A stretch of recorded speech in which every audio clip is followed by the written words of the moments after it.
여러분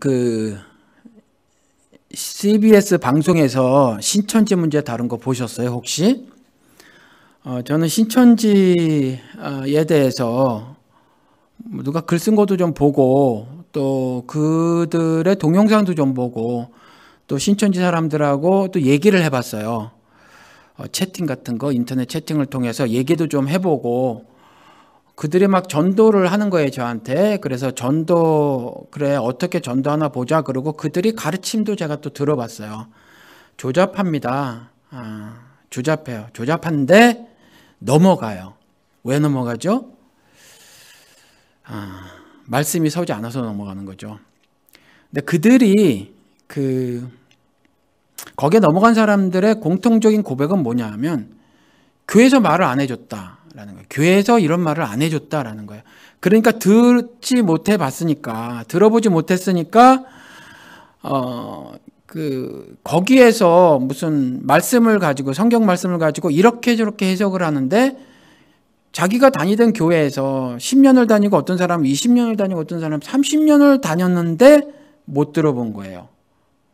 못 들어봤으니까 뭐 이렇게 말하는데 넘어가는 거죠. 이게 교회 문제이기도 합니다. 목사들의 책임이기도 하죠. 그런데 성경에서는 제가 여러 차례 강조해서 말씀을 드리지만 그리스도께서 다시 오실 때는 그 책임을 목사에게 묻지 않습니다. 여러분들 각자에게 물어요. 여러분들 책임이에요. 그러니까 여러분들이 성경을 열심히 묵상을 하고 공부를 해야 합니다. 제가 생각했던 것보다 CBS 방송을 보니까 절반쯤 보다가 안 봤는데 심각하더라고요. 거기 빠진 사람들이. 삶이 뭐 많이 파괴가 되지고 가족도 몰라봐요. 가족도 몰라보고 또 정작 말씀 앞에 서게 되면 두려워합니다. 두려워하게 되고 혹시 자기가 믿고 있는 것이 거짓인 것이 드러날까봐 노심초사하고 그래서 교육을 시키더라고요. 거기에서 신천지에서. 그래서 혹시 누가 뭐 상담사 뭐 이런 사람들이 이 기존의 기독교에서 그릇됨을 가르치고 그랬을 때 거기에서 막 유리를 깨거나 뭐 막 이렇게 하라고 가르치더라고요. 그래서 막 거부하게 하고 그래서 어떤 아이의 말을 들어보니까 나는 엄마랑 26년 산 것보다 거기서 6개월 산 게 더 행복해. 그러면서 말하는 게 엄마한테 또 아줌마 이렇게 불러요. 영이 죽는다고 배운다는 거죠. 그런데 가게 되면 영이 죽는다고. 그래서 자기가 살기 위해서 그렇게 하는 거예요. 걔네들이. 잘 안 바꿔지더라고요. 안 바꿔지고 고등학생은 그 상담하는 곳에 데려갔더니 부모가 데려갔더니 이건 납치다. 그래서 경찰 불러서 나갔어요. 부모가 자기를 납치한 거래요. 생각 밖으로 심각해요. 그런데 이들이 다 넘어간 이유가 뭐냐 하면 말씀을 몰라서 그런 거죠. 말씀을 모르니까 이게 기독교에서 계속 있어왔던 이야기예요. 그래서 제가 중세시대 때 말씀을 드렸잖아요. 아무렇게나 떠들어 제껴요 라틴어로. 여기서 말씀을 전하는 사람들이. 근데 듣는 사람들이 모르잖아요 라틴어를. 그러니까 본문이 뭐라고 돼 있는지 모르니까 그냥 아무렇게나 떠들어도 모르는 거예요. 그러니까 연옥 있다고 하고 지옥에 건진 사람 돈 내서 끌어올려라. 그렇잖아요. 그러니까 연옥이라고 만들어 놓고 지금 거기에 있으니까 너희들이 너희 남편이 먼저 죽었어, 부인이 먼저 죽었어, 자식이 먼저 죽었어, 이모 고모 삼촌이 먼저 죽었어. 그러면 돈 가져와. 그리고 기도해. 그러면 종이 팔았잖아요. 면죄부. 그래도 모르는 거예요. 그래도 모르는 겁니다. 현재도 동일해요.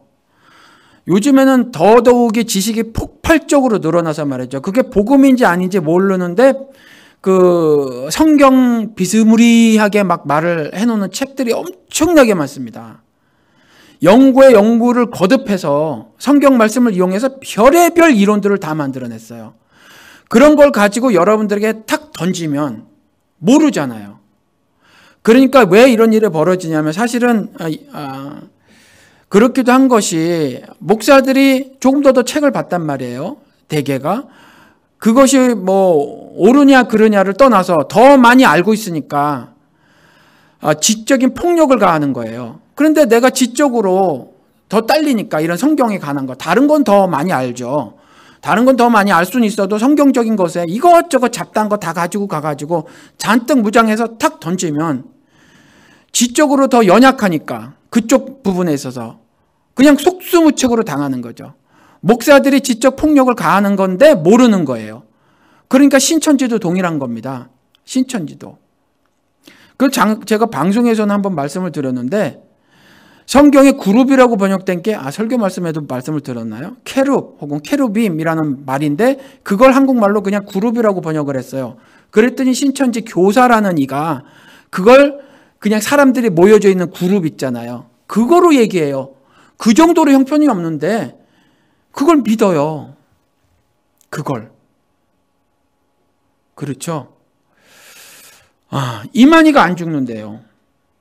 자기들도 안 죽는데요. 14만 4천을 한국당 과천에서 끌어 모으려고 한국당에서 모아서 과천에 그 장막 성경 줘놓고 거기에 모이려고 해요. 그러면 지금 이전에 성경에 기록되어 있던 믿음의 선진들에 대한 질문이 있어야 되잖아요. 그렇죠? 그들은 어떻게 된 14만 4천에 포함되어지는가?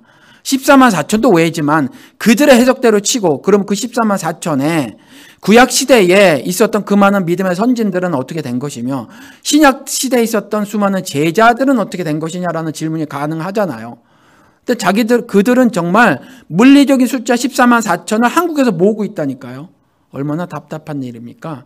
그런데 영이 결박당해져 있으니까 말씀대로 우리들은 혈과 육의 싸움이 아니거든요. 영의 싸움인데 영이 결박되어져 있으니까 엄마더러 아줌마라고 하고요.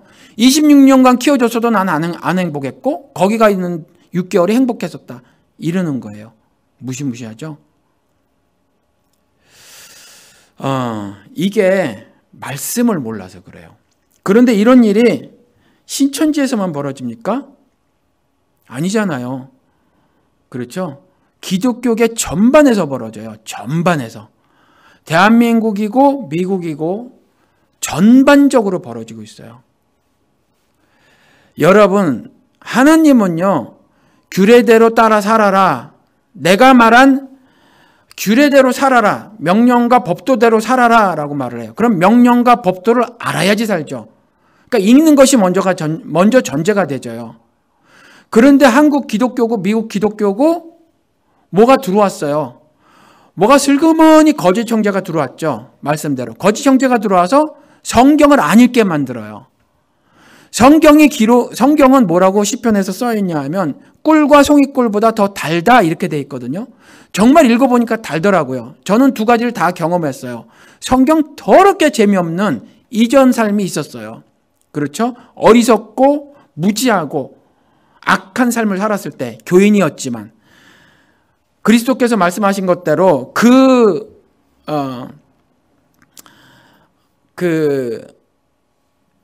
땅과 그 바다를 두루 돌아다녀서 아주 자기들보다 더 악한 교인 하나를 얻고자 그렇게 애쓴 사람의 노력에 의해서 저도 그냥 교인으로 살아갔죠. 그러니까 저도 미쳤던 거고 저도 악했던 거고 저도 어리석었기 때문에 그렇게 살았어요. 그때는요 성경 재미없었어요. 죄송하지만 읽는 척했죠. 그리고 남들에게 거짓말했죠. 매일 성경 읽어요. 집사님 저 거짓말했어요. 저 안 읽었거든요. 재미없었어요. 그런데 어느 날 인생에 질문이 생기고 나서부터는 궁금해서 읽게 되었다니까요. 궁금해서. 궁금한 것들에 대해서 답을 주니까 성경에서 그 다음서부터 더 궁금해지고 자꾸 읽게 되는 거죠. 그 다음서부터는 성경이 꿀과 송이꿀보다 더 달더라. 왜냐하면 내가 모르는 것들을 가르쳐 주니까.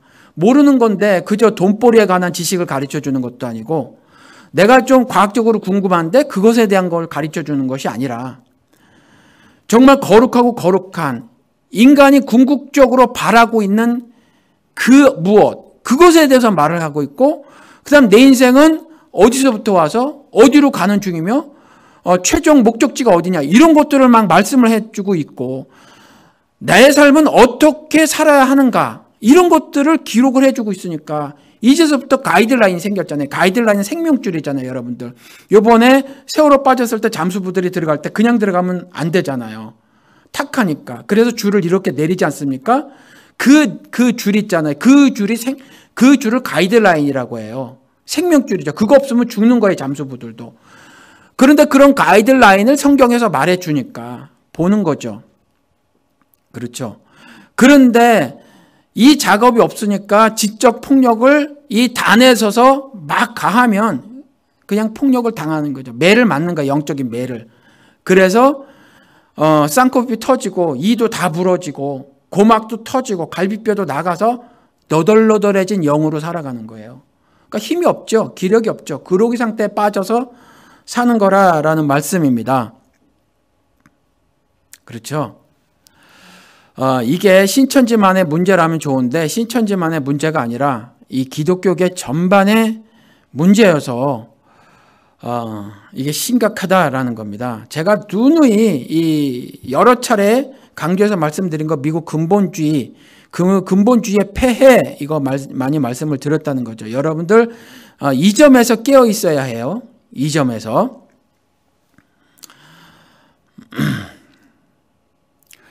10장은요, 9장에 이어서 계속해서 예수님께서 똑같은 사람에게 똑같은 장소에서 똑같은 시간에 말씀하시는 거예요. 그러니까 이게 그 장과 절을 나중에 사람이 구별해 놔서 이렇게 된 거지 사실은 같은 장면이에요. 같은 장면.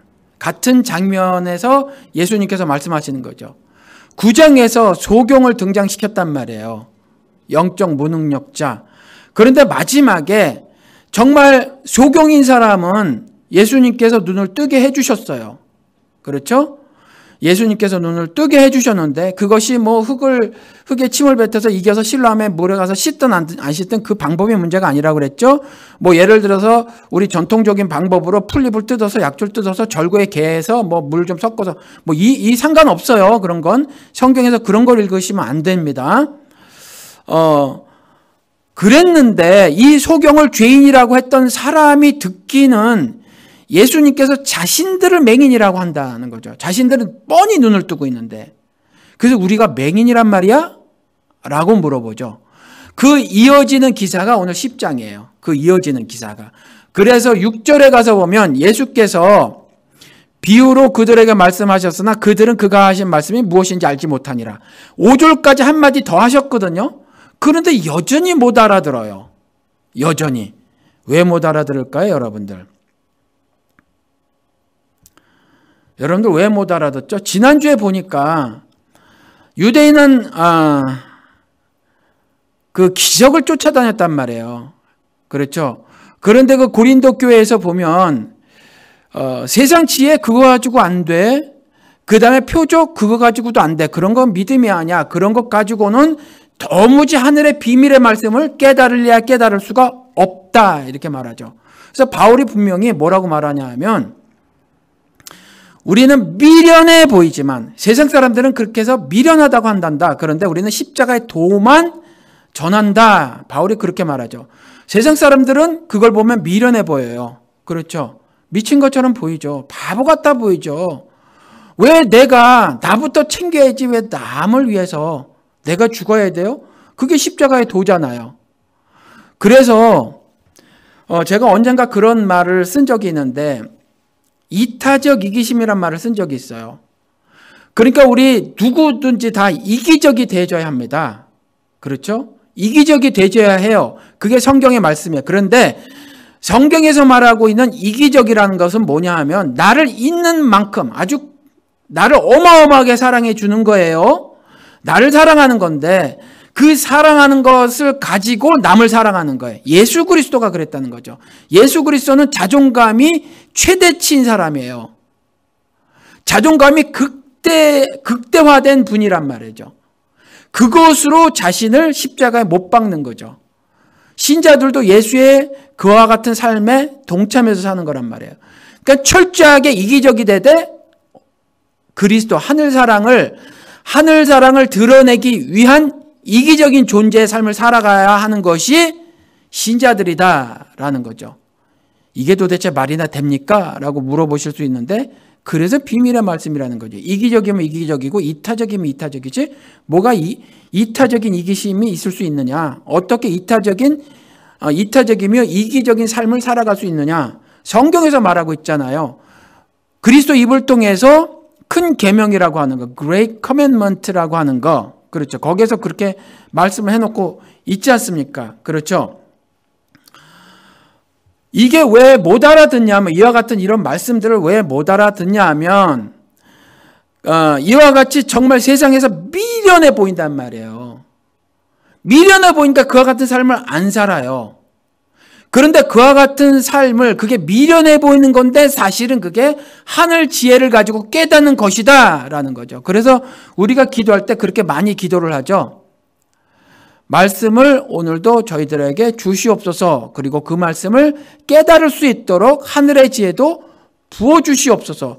그리고 그것을 깨닫는 것에만 그치지 아니하고 그 말씀대로 살아갈 수 있도록 하늘 믿음도 더불어 주시옵소서. 그래서 내가 주님 앞에서 주님이 주시는 믿음을 날마다 증명하며 살아갈 수 있도록 하늘 믿음도 허락하여 주시옵소서. 그래서 믿음으로 믿음에 이르는 삶을 살게 하여 주시옵소서. 이렇게 기도를 한단 말이에요. 그렇죠.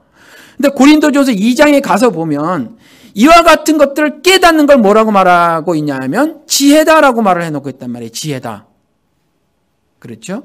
지혜라고 말을 해놓고 있어요. 고린도전서 2장에 가서 보면 한번 가서 보시겠습니다. 고린도전서 2장에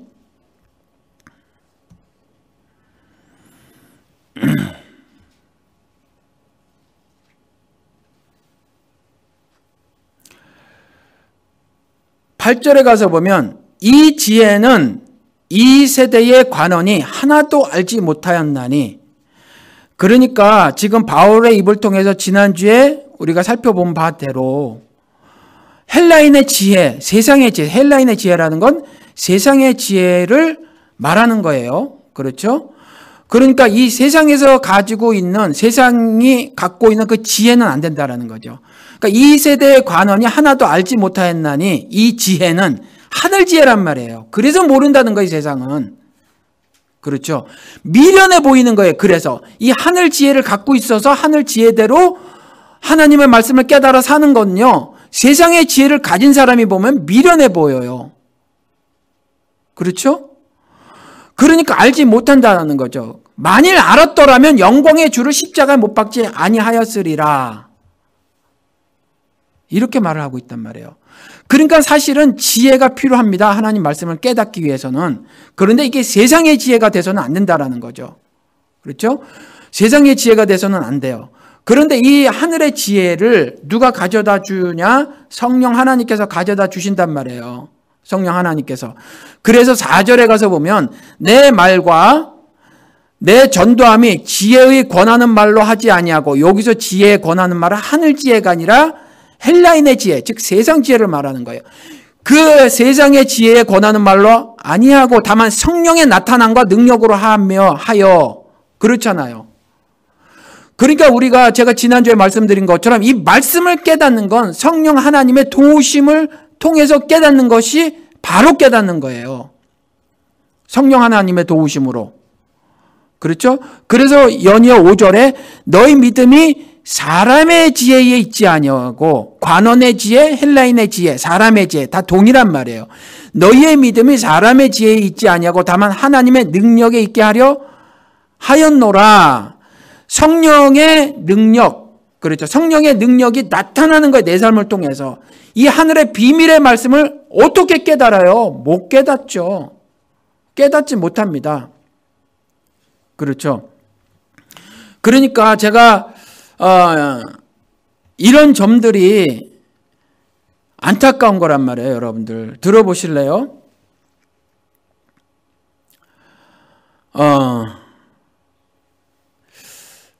이런 생각을 제가 해본 적이 있어요. 여러분들, 사람이 생각을 정리하는 일은 매우 중요한 일이다. 어찌 보면 절대적인 일이다라는 거죠. 생각을 정리하고 사는 거.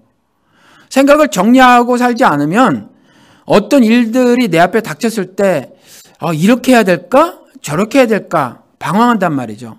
그래서 생각을 정리하는 게 되게 중요합니다. 그리고 그 생각을 정리하는 건 절대적으로 말씀을 근거로 해서 생각을 정리하고 살아야 해요.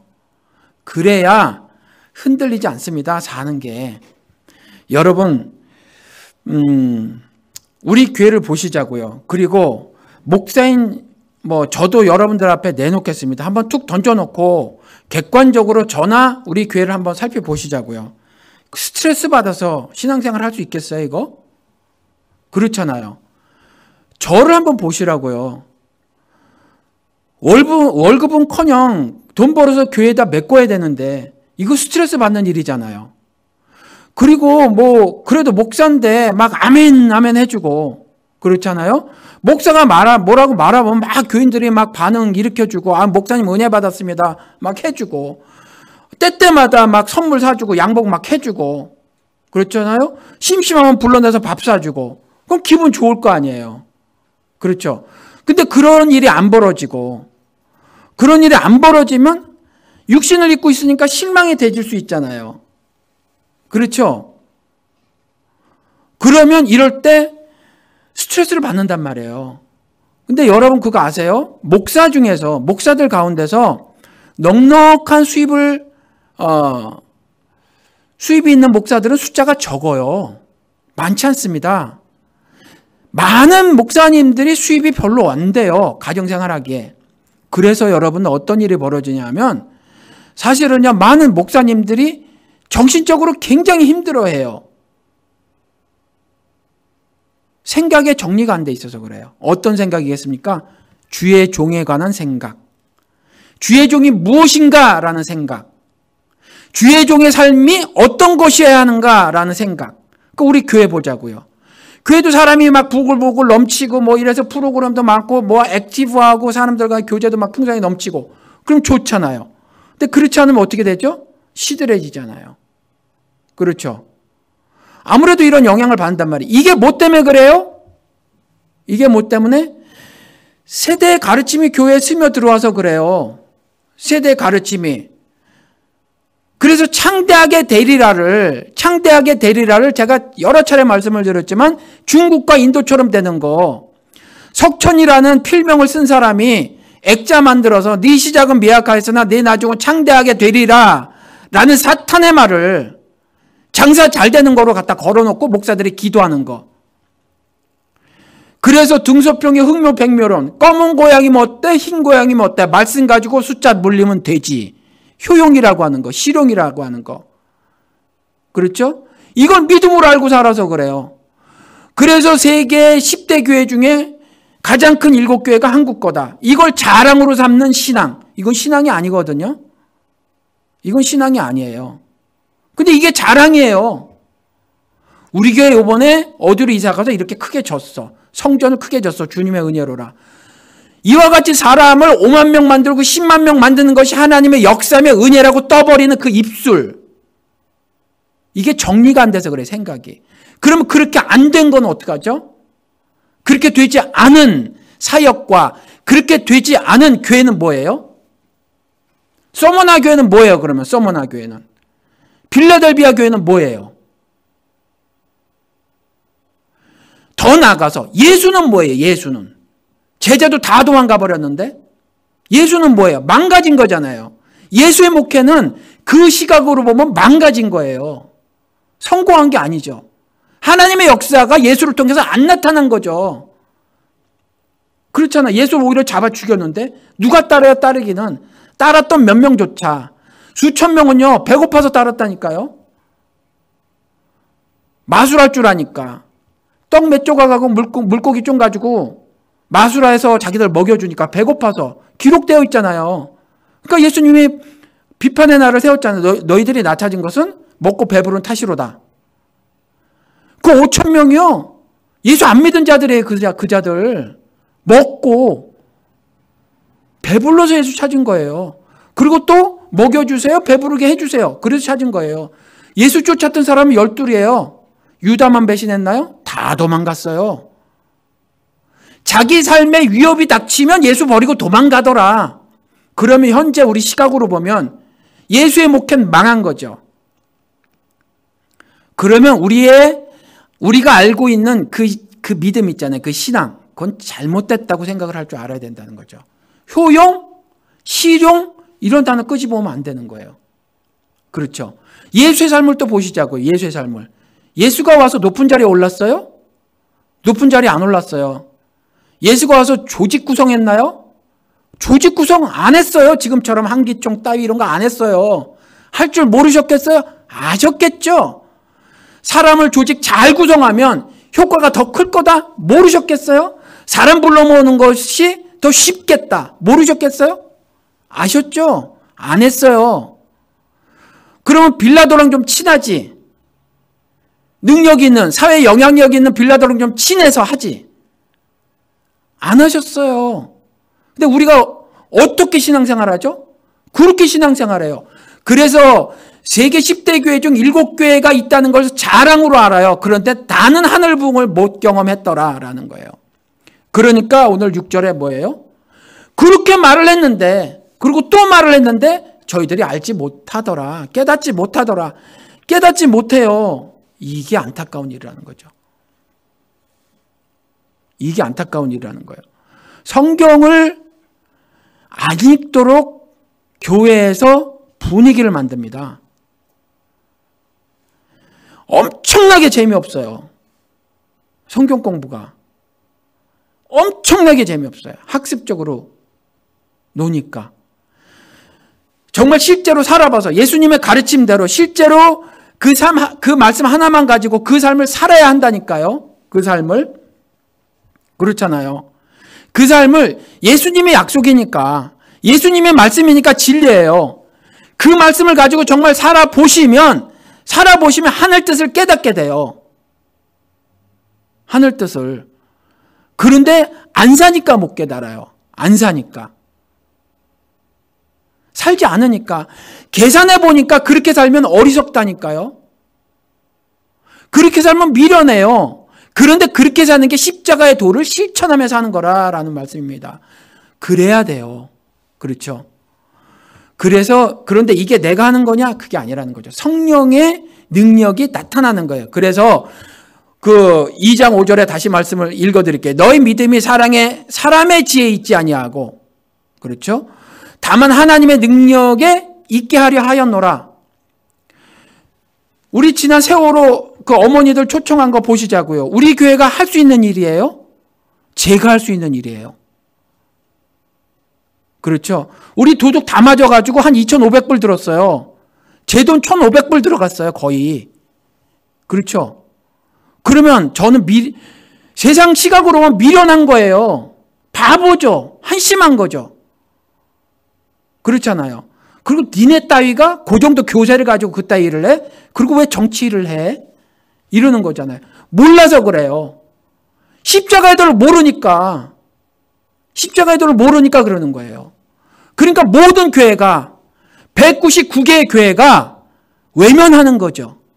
진실이 바닷속에 빠졌는데 진실을 인양하는 것에 그걸 외면하는 거죠. 그리고 오늘도 띵까띵까 배 두들기면서 교회에 모여서 라이온스 클럽처럼 그런 행동을 하는 거죠. 성경 말씀을 이용해서 그냥 노는 거예요. 노는 거.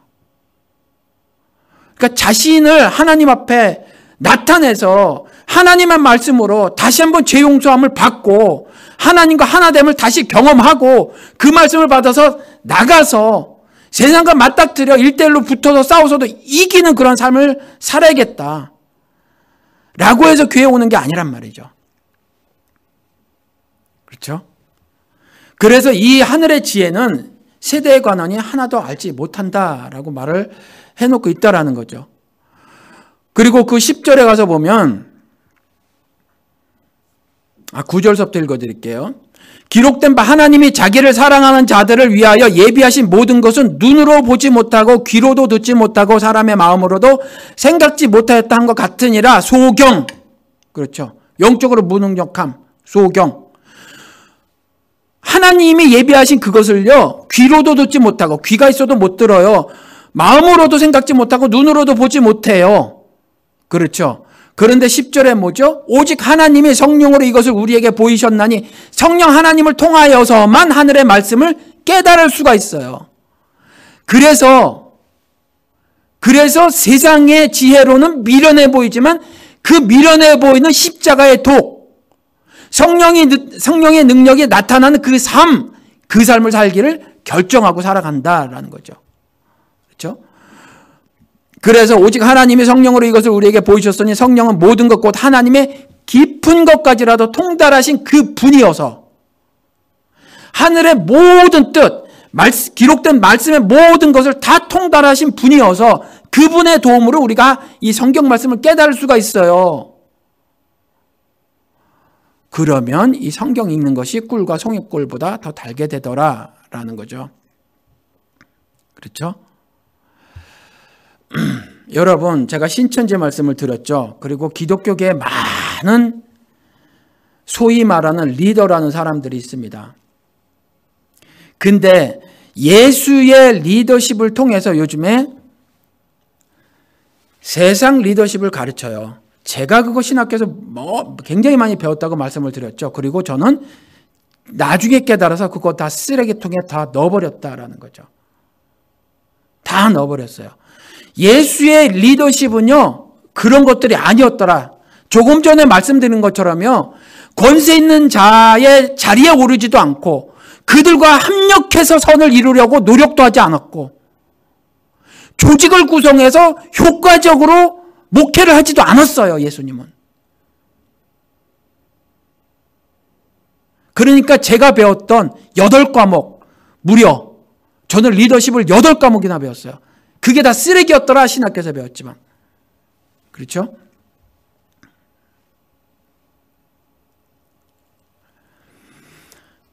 그 예수님께서 오늘 말씀하시는 거예요. 비유를 들어서 말씀을 하시는데 이 비유가 딱 비유가 아니다 이렇게 말씀하시는 분도 계세요. 그런데 아무튼 여기서 비유로 번역되어 있고 영어로도 보니까 패러블이라고 번역이 되어 있어요. 근데 비유를 통해서 말씀을 하셨는데 양이 있지 않습니까? 양이 있고 목자가 있는데 양은요, 목자의 음성을 안답니다.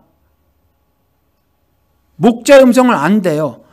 목자의 음성을 알기 때문에 타인이 부르면 안 쫓아간대요. 신천지로 간 사람은 쫓아간 거죠. 쫓아간 거예요. 그렇죠. 그리고 한국 기독교계 제가 지금까지 여러 비판을 했던 그런 교회에 여전히 남아있고 그들을 추종한 사람들 다 쫓아간 거죠. 예수님께서 목자의 음성을 안다는 건 뭐죠? 말씀을 바로 깨닫는 거예요. 바로 깨닫는다는 말씀. 그렇죠. 이 성경 말씀이 내게 주어지면 그걸 올바로 이해한다라는 말씀입니다. 잘못 이해하는 것이 아니죠. 그렇죠?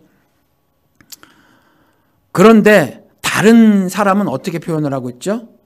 다른 사람은 도둑과 강도라고 말해놓고 있어요. 도둑과 강도.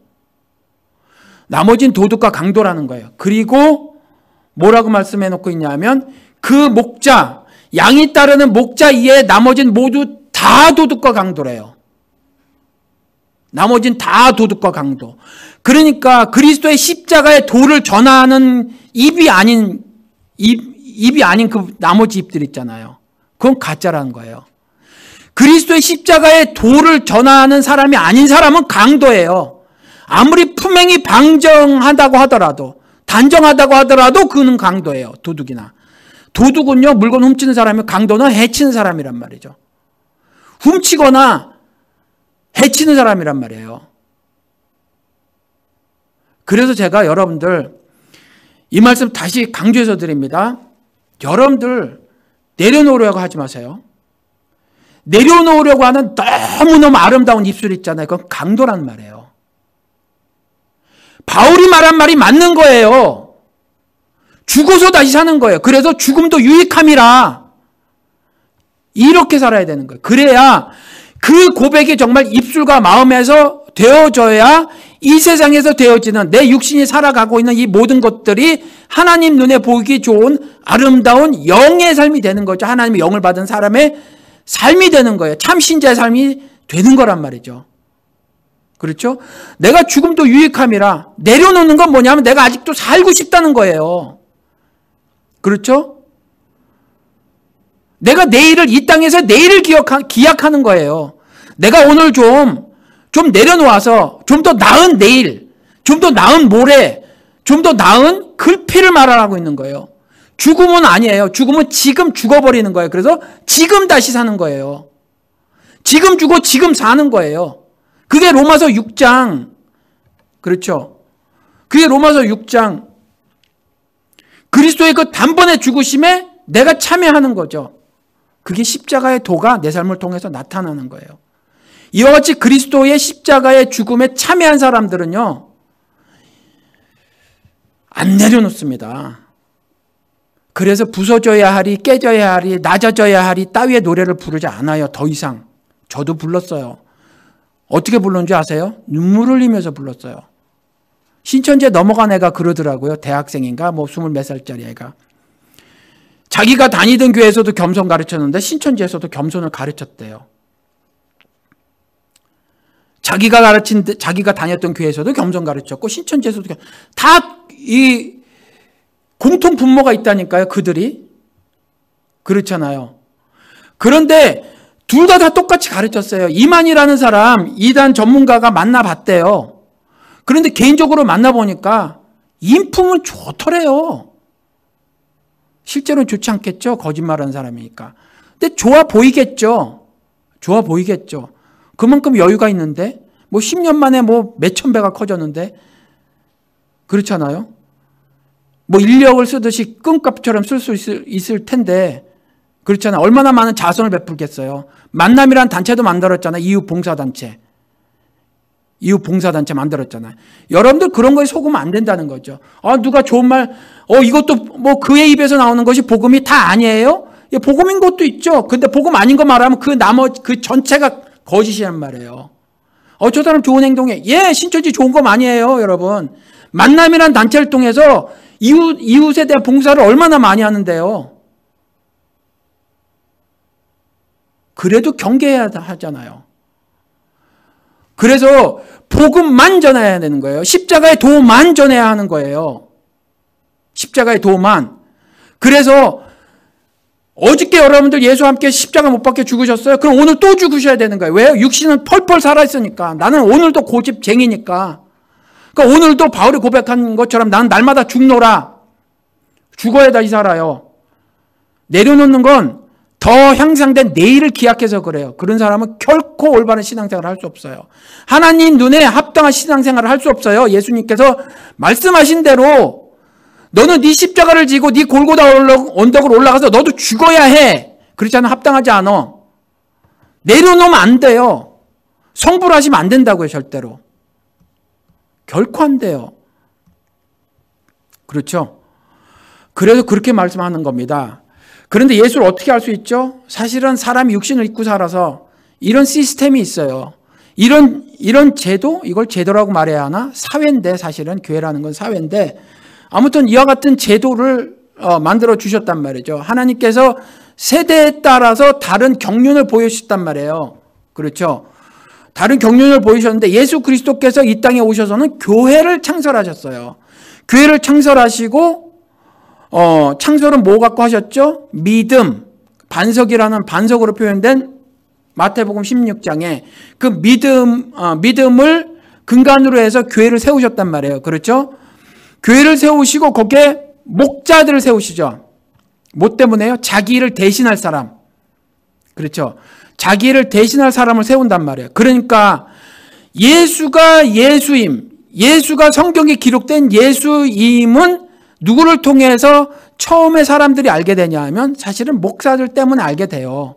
그러니까 목사의 책임이 막중하죠. 그런데 예수라는 말을 하지만 거짓 예수, 가짜 예수, 짝퉁 예수들을 너무나 많이 양산해낸 것이 한국과 미국의 기독교더라라는 거예요. 그래서 여러분들이 알고 있는 예수가 사실은 가짜 예수고 짝퉁 예수란 말이에요. 한 가지 분명한 예를 오늘 예수님께서 말씀하시는 게 있어요. 뭐라고 말씀하셨냐면 여러분 보실래요? 9절서부터 보실래요? 9절서부터. 9절서부터 보면 나는 문이니, 이번에는 문으로 자기를 비유하세요. 문으로. 나는 문이니 누구든지 나로 말미암아 들어가면 구원을 받고 I'm the way, 길로 표시됐죠. 그렇죠. 그것도 동일한 말이에요. 그러니까 나를 통하여만 구원을 얻는다는 거죠. 그러니까 나로 말미암아 들어가면 구원을 받고 또 들어가며 나오며 꼴을 얻으리라. 그렇죠.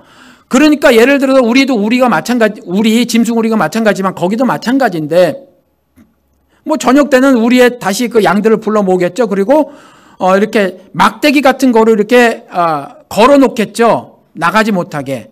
그리고 밑에도 걸어 놓는단 말이에요. 밑으로 이렇게 살짝 빠져나갈까 봐. 그렇죠. 그러니까 그 문을 열어주는 거예요.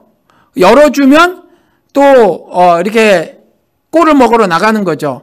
들어오며 나가며 꼴을 얻으리라, 이렇게 말을 했죠. 그러니까 목자는 이와 같이 양의 생명을 돌보는 사람이라는 거죠. 양의 생명을 돌보는 사람, 예수 그리스도. 그렇죠. 이 목자가 여러분들 동영상 같은 데서 보셨겠지만 중군동 보세요. 풀이 별로 없더라. 그렇죠. 특별히 유대 땅 약간의 산지라고 하는데 약간 그런 계곡 같은 것도 있다는 거죠. 그런데 늘 산 양같이 이렇게 산을 타는 양이 아니라면 뭐 이렇게 어디에 이렇게 트랩될 수도 있단 말이죠. 어디에 이렇게 뚝 빠지거나 그래서 발목도 부러지거나 하는 경우도 있을 수 있더라. 그런 양을 건져 올리는 목자가 목자라는 거예요. 버려두지 아니하고. 그래서 잃은 양 하나라는 말은 이와 같이 양들을 풀어놨었을 때 양이 어딘가 길을 잃었어요. 혹은 이렇게 트랩, 어디에 빠져버렸단 말이에요. 그렇죠? 유대 땅 같은 데가 이렇게 약간 산지니까, 분지라고 말하나? 이런 데니까 돌 많고 풀 별로 없고, 그러니까 풀 뜯으러 먹으러 여기저기 쏘다닐 거란 말이에요. 그러다가 뭐 어린 양 같은 경우 그럴 수 있고. 그런데 그 양을 한 마리라도 없으면 자꾸 찾아 나가서 자기가 흡사 상해질지 몰라요. 자기도 그 계곡에 내려가서 그 상함을 입은 양을 건져 올리기 위해서 자기도 상함을 당할 수 있단 말이에요. 다칠 수 있단 말이에요. 그렇지만 찾아 나서는 사람을 목자라고 한단 말이에요. 예수님이 그거 말씀하고 계시는 거예요. 그렇죠. 9절에. 그래서 그 양들이 어떤 복을 누리고 있어요? 구원을 받고 그러고 나서 들어가고 나오면서 꼴을 얻으리라. 말씀이죠. 말씀. 그렇죠. 그 꼴을 얻으리라. 계속해서 양들이 자라날 수 있도록 음식을 먹였는데 우리는 어떻게 할 수 있어요? 이것이 영적인 음식, spiritual food이죠. 그렇죠. 그 양들이 우리니까. 그 꼴을 얻으리라. 그래서 10절에 뭐요? 도둑이 오는 것은 도둑질하고 죽이고 멸망시키려는 것뿐이요. 그렇죠? 내려놓으려고 말하는 혓바닥은 여러분들을 멸망시키려는 것뿐이에요. 그렇죠? 한국 기독교에 뒤덮고 있는 거, 이와 같이 대박 터진 책이 없어요. 144회나 찍었다는 거예요. 그런 것들 정말 근사해 보이고 도덕적으로 보이고 착해 보이고 품행이 단정하지만 악한 거란 말이에요. 그거는 악한 거. 여러분들 절대로 내려놓으시면 안 돼요. 오늘도 죽고 내일도 죽고 모레도 죽고 글피도 죽어야 되는 거죠. 내일을 도모하는 게 아닙니다. 신자는 오늘 끝이에요. 내가 온 곳은 생명을 얻게 하고, 9절과 병의 9절이란 말이죠. 구원을 받고, 그렇죠. 생명을 얻게 하고, 그 다음에 날마다 들어가며 나오며 꼴을 얻으리라. 더 풍성히 얻게 하려 하는 것이라. 그래서 한번 제가 이 요한복음 10장 10절 말씀을 드렸을 때 풍성히 얻게 하려 함이라의 그릇된 해석 말씀을 드렸죠. 나는 이미 언젠가 17년 전에 예수를 영접했고 그 다음에 이 땅에서 잘 먹고 잘 살고 건강하고 평안히 사는 것, 이게 풍성히 얻게 하려는 것이다 라고 해석은 안 된다라고 했죠. 병의 9절 뭐죠? 꼴을 들어가면서 나오면서 얻게 되는 거, 이게 풍성히 얻게 되는 거죠. 말씀으로 날마다, 그렇죠. 말씀으로 날마다 내가 죽고 다시 사는 경험을 매일같이 하는 거죠. 이것이 풍성하게 사는 삶이라는 거죠. 그리고 이런 말씀을 하고 11절에 예수님께서 스스로 말씀하시는 거예요. 나는 선한 목자라. 어떤 사람이 선한 목자냐 하면 이런 사람이 선한 목자예요. 조금 전에 말씀드린 것처럼 선한 목자는 양들을 위하여 목숨을 버리거니와, 양들을 위하여 목숨을 버리는 것이 선한 목자예요. 이리가 오면 맞닥뜨려 싸우는 게 선한 목자죠. 늑대가 오면 양들을 버리고 도망가는 건 선한 목자가 아니에요. 그래서 예수 그리스도께서 어떻게 하셨어요? 십자가 못을 박아버리셨다니까요, 자신을. 그러면 이 예수 그리스도를 전달해 주는 현재의 기독교계의 목사들은 어떻게 해야 돼요? 이렇게 해야 되죠. 이렇게 해야 되는 거예요. 그래서 여러분들 귀에 새콤하고 달콤한 말들을 가지고 여러분들을 한껏 업그레이드 시켜주는 거 있잖아요. 이건 안 된단 말이에요. 예수의 삶을 본받아야 되는 사람이 누구냐? 목사가 첫 번째가 되줘야 된단 말이에요, 사실은. 이건 그냥 제가 목사니까 말씀을 드리는 거고, 여러분들이 누구나 다 예수 그리스도를 본받아 사는 삶을 살아야 돼요. 어떻게? 다시 말씀을 드릴게요. 그가 조직을 구성했어요? 그래서 이 땅에서 출세를 도모했나요? 유명한 사람들과 함께 나누면서 그들과 연합을 통해서 큰 일을 하시려고 했나요? 그가 성경에서 모범으로 제시했던 신앙의 선진들이 그와 같은 업적을 누린 사람인가요? 업적을 보인 사람들인가요? 아니면 교회 시대 모든 교회를 상징하고 있던 빌라델비아 교회와 서머나 교회가 그랬나요? 폴리카까지 죽임만 당했던 교회가 서머나 교회고 능력이 하나도 쥐뿔도 없다고 기록된 교회가 빌라델비아 교회더라. 그러면 잠깐에 우리가 추구하고 있는 교회의 모습 심각하게 잘못됐죠. 이런 생각이 정리가 되져야 오늘 하루를 살아도 내가 살아요. 부족하고 연약해 보이잖아요. 세상의 시각으로 봤을 때. 그래도 내가 살아가요. 선한 목자께서 이와 같이 직접 입을 열어 가라사대 하고 가르쳐 주셨으면 이것이 내 삶의 가이드라인, 생명선이다 알고 살아야 된다는 거죠. 이것이.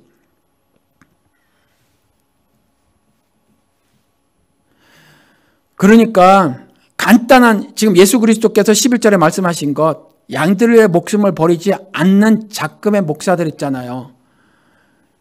그렇죠? 이건 아니라고 보시면 맞아요. 예수 그리스도께서 말씀하신 것대로. 흑인 커뮤니티에서 40명만 되고 50명만 되면 링컨 컨티넨탈, 요즘엔 그 차가 좋은 차가 아니지만 옛날엔 그게 좋은 차였으니까 링컨 컨티넨탈 사주는 이거 있잖아요. 이건 기독교가 아니에요. 이건 올바른 신앙이 아니에요. 그렇죠. 어떻게 지금요 정치인들도 뭐 하면은 뭐 한다고 그러죠? 청문회에서 도대체 뭐 이 사람이 무슨 위장 전입을 했는지 요번 또 발표가 됐대요. 뭐 자기 지역구에선 전세 살고 강남에다 집 가진 사람이 31명. 실제로 거기 산다고 하면서 표를 얻어야 되니까 전세는 거기다 얻어놓고 실제 거주지는 강남에 집 산 사람이 31명. 나쁜 놈들이에요. 나쁜 놈들. 스웨덴이 우리보다 1인당 국민소득이 2배가 넘어요. 한 2.5배 돼요. 그런데 그 사람들의 그 나라 국회의원은 우리나라 국회의원보다 월급이 적습니다. 그리고 그들은 보좌관 같은 사람들에게 국가에서 돈도 안 줘요. 우리는 7명인가 9명인가 돈 대주죠. 그리고 또 뭐가 있어요? 무슨 비 나오는 거 있죠. 그것도 없어요. 그 사람들은. 그리고 우리는요 3개월만 국회의원직을 갖고 있잖아요. 그럼 평생 연금이 나와요. 3개월만 갖고 있으면. 그 다음에 뭐 부정한 일로 인해서 국회의원직이 박탈돼도 3개월 동안 내가 갖고 있었잖아요. 그럼 평생 연금이 나와요. 근데 스웨덴 12년 동안 해야 돼요. 12년 동안. 무슨 도둑놈들이라니까요. 그렇죠. 무슨 말씀을 드려다 그 말씀을 드렸나? 그런데 세상은요, 이런 걸 발표해요. 그렇죠. 제가 알잖아요. 이런 걸 알아내고 그래서 그거 잘못했다고 얘기한다니까요. 청문회도 하고 뭐 이러잖아요. 목사들은 안 해요. 목사가 재산이 얼마인지도 몰라. 어떻게 빼쳐먹은지 몰라요. 그리고 어떻게 하냐면 그러고서도 목사는요 그렇게 어떻게 부자가 그렇게 돼요? 월급만 받고 어떻게 그렇게 부자가 돼요? 그러면 그런 대형 교회만 말하는 게 아니라니까요. 미국으로 치시자고 제가 한국 사정은 이제 잘 모르니까 교인 100명 정도 되잖아요. 그래서 뭐 부자도 좀 살고 해가지고 1년에 헌금이 한 25만 불 거치잖아요. 그러는 교회들이요 상당 부분이 목사가 10만 불 이상 가져가요. 1년에. 그러니까 그런 문화가 기독교계에 쭉 있는 거예요. 쭉. 그것도 텍스 빼먹으려고 어떻게 하는지 아세요? 미국에서는? 한국에서는 어차피 목사가 텍스 안 내니까 되잖아요. 근데 미국에서는 텍스 안 내려고 미국에서는 목사한테 돈을 어떻게 교회에서 지급해 주죠? 이 교회들 다 벌 받아야 돼요. 목사 월급은 36,000불, 도서비 6,000불, 가스비 3,700불, 뭐비 다 텍스 공제되는 걸 해버리잖아요. 우리는 그냥 다 세상에서 나가서 일하면 월급 받고 그거로 그 돈으로 세금 다 내고 그거로 가스비하고 그거로 책 사보고 싶으면 책 사봐야 하고 다 그런데 한국 국회의원처럼 미국의 목사들이 어떻게 하죠? 월급은 27,000불, 10만 불 받으면 월급은 25,000불, 나머지는 다 이상한 돈으로 주택 무슨 비 이렇게 다 거짓말 하는 거예요. 세금 떼먹으려고. 그렇잖아요. 아주 기본적인 도덕성도 안 갖추고 있는 게 지금 한국 기독교인데 사실은 딱 보면 품행은 굉장히 방종하죠. 말투는 온화하죠. 말투는 온화하고 언제나 얼굴은 화사하단 말이에요. 그런데 그 속은 일이더라. 그렇잖아요. 그래서 예수 그리스도, 짝퉁 예수 그리스도가 아닌 거, 진짜 예수 그리스도. 성경에서 말하고 있는 예수 그리스도는 이와 같이 단에서 말씀을 전한 사람을 통해서 전달이 되지는데 이 사람들을 통해서 보는 거예요. 그러면 그 사람들을 먼저 여러분들이 판단을 해보세요. 비판하지 마라, 즉 판단하지 말라고 해서 영영 안 하고 사실 겁니까? 판단해보세요. 판단해보시고 일단 월급이 많아요? 가짜예요. 일단 입을 열어서 11절 말해서 11절 갖고 오라고 말해요? 가짜예요, 여러분들. 아무리 온유하다고 하더라도 가짜예요. 상냥하고 부부관계 잘 갖고 타의 모범이 돼도 그건 그냥 타의 모범이 되는 것 뿐이에요. 그래서 여기서 전한 사람이 어떤 사람이어야 하냐면 예수 그리스도가 그와 같이 살았던 삶을 정말 죽도록 살아가는 사람, 그 사람만이 예수 그리스도께서 교회를 차려놓고 그 다음에 내 양을 먹이라 하고 세워준 목사도 우리가 목사 스스로 자기를 높인 말이에요. 사자가 한국에서 높은 거니까. 그렇죠. 저는 목사 다른 데서 제가 얘기를 했는데 방송에서도 얘기했고 버리고 싶어요. 저는 솔직히 목사 안 하고 싶어요. 가증스러워서 제 스스로가 가증스러워서 안 하고 싶어요. 그런데 그래도 그렇게 살으려고 하는 게 뭐냐면 하나님이 그렇게 세워주셨으니 선한 목자라 이제부터 그 선한 목자는 양들을 위하여 목숨을 버린다잖아요. 그렇죠? 버린다잖아요. 그래서 그렇게 살기를 애를 쓰는 사람, 그 사람을 찾아가야 해요. 근사하고 멋지고 조직 잘 마련해서 프로그램으로 잘 돌리고 하는 것에 여러분들 매료되지 마시기 바랍니다.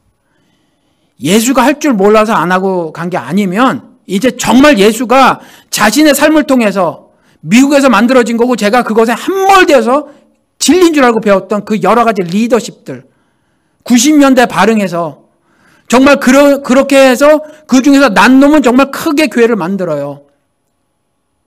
그 배움을 가지고 잘한 사람들 그리고 타고나면서부터 리더십이 있는 사람들 그렇죠? 그러면 교회를 정말 크게 만들어요. 크게 만든 다음에 뭐라고 떠드냐 하면 하나님의 역사가 나타났고 하나님의 은혜가 임하였노라 라고 말하는데 아니란 말이에요. 말씀드린 것처럼 그러면 빌라델비아 교회는 망한 거예요. 책망받지 않은 서머나 교회는 망한 거고 예수 그리스도는 목회 실패한 거예요. 그렇죠? 자, 예수 그리스도께서 이렇게 말씀하셔요. 지난주에 9장에 이어서 똑같은 사람에게 똑같은 장소에서 똑같은 시간에 말씀을 하는 거예요. 그래도 못 알아듣는다는 거예요. 그래도. 답답해서 말씀하시는 거죠. 그래서 오늘은 분명하게 한 가지 팁을 더 주시는 거죠. 뭐죠? 나는 선한 목자라. 선한 목자는 뭐 가지고 알 수 있는 줄 아니? 선한 목자는 자기 양을 위해서 목숨을 버리는 사람이야. 이게 선한 목자야. 내가 언제 등 따시고 배부르게 살았니? 라고 하는 거죠. 태어나면서부터 짐승 우리에서 태어났고 죽을 때도 그렇게 비참하게 죽었더라. 라는 거죠. 여러분들 이걸 잘 아시고 신앙생활을 하셨으면 좋겠습니다. 그리고 그 선한 목자이신 그리스도께서 이렇게 14절에 말씀을 하십니다. 나는 선한 목자라. 나는 내 양을 알고 양도 나를 아는 것이 아버지께서 나를 아시고 내가 아버지를 아는 것과 같다. 그리고 다시 한번 반복해서 나는 양을 위하여 목숨을 버리노라. 이렇게 말을 해놓고 있습니다. 그리고 결국 그리고 그 전에 한마디 더 붙여놓은 것이 일이나 뭐가 오면 달아나는 것은 삭군 목자더라. 삭군 목자더라. 여러분들 만약에